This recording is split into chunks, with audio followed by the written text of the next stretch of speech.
Well, President Joe Biden delivered his second State of the Union address. The president pitching his agenda, touting some of his legislative accomplishments and promoting bipartisanship.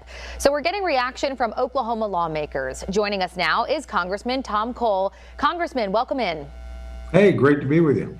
Okay, first, I want to dive right in here. Let's start with the debt ceiling. So President Biden called on Congress to raise this, saying failure to do so would wreck the global economy. I want to ask your reaction to that statement there and where Republicans stand on this right now. Well, it's a great question. Frankly, the president's partly right, but pretty incomplete. He's correct that we do need to raise the debt ceiling and not jeopardize the full faith and credit of the United States. What he left out is we also need to change the pattern of spending.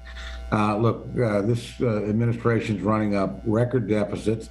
Our debt's over $31 trillion. That's larger than our domestic economy right now for the first time since World War II.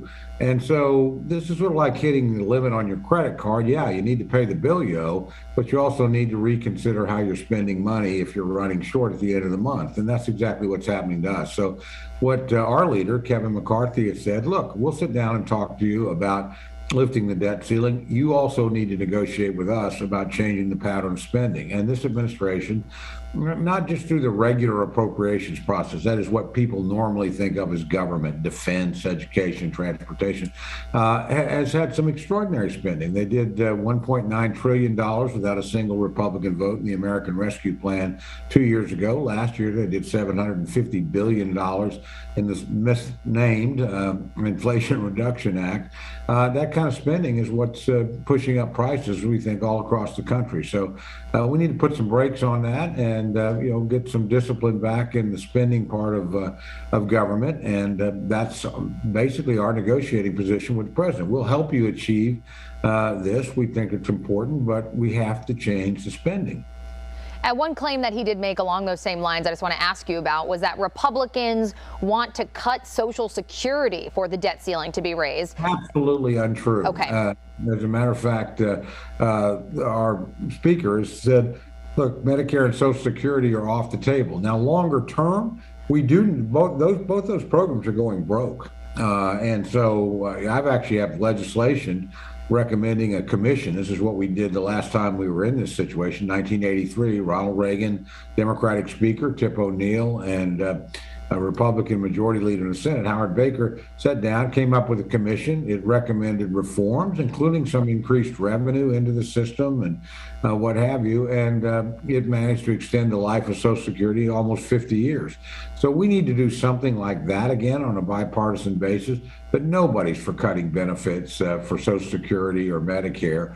And the president is being disingenuous when he does that. It tells me that a lot of the speech last night was a lot more about running for re-election than it was about leveling with the American people.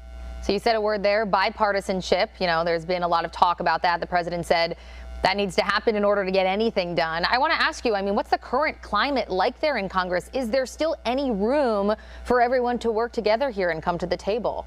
Yes, there is room. There's a number of areas we can agree on. Look, there's broad agreement about supporting Ukraine. There's broad agreement. The president mentioned the cancer moonshot. Forgot to mention Republicans have put more money in cancer research than he ever has, but we're happy to work with him on that.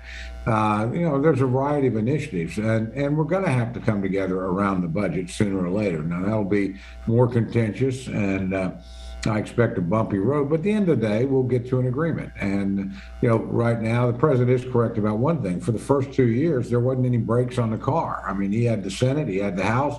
Obviously, he was president. So he could do pretty much anything he wanted, anything he could get his own members to agree on. Now he's going to have to work with Republicans. He hasn't had to do that before. So we'll see if he's up to the task. But he's going to have to finally compromise a lot more than he was. Republican House is simply not going to give him the same kind of unquestioning support that a Democratic House did. Let's move to national security now. Another claim the president made was that the military has been modernized under his leadership, citing the shooting down of the recent Chinese spy balloon. Your reaction to that? Well, first, it's a joke to talk about his leadership on national security. This is the president that presided over the debacle in Afghanistan. The increases in defense spending have all come at Republican insistence. He's submitted pretty low budgets. We've pushed spending on defense up both last year and this year. So that's actually a Republican achievement, not his. And in terms of the spy balloon, I mean, what a joke to let it drift all across America. We detected it when it came into the Aleutian Islands, and that's American airspace. Should have been shot down then. Heaven knows what was communicated back. It flew over sensitive military installations all through the upper Midwest and mid part of the country. And so I don't think we look very strong shooting it on the way out of the country. I'd have been more impressed if we shot it on the way into the country. Just 30 seconds left here, Congressman. Just any final thoughts here on the president's State of the Union address? Well, again, I think what we saw really was the kickoff for the Biden reelection campaign, and I think he's trying to persuade the American people that things are really, frankly, a little bit better than they are. Most Americans think we're on the wrong track. Most Americans are worried about inflation. They're worried about a southern border where we're in crisis.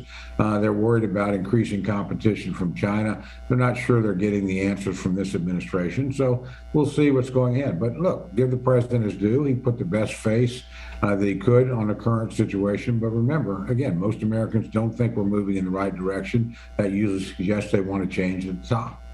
Congressman Tom Cole, thanks so much for carving out some time for us today. We really appreciate it.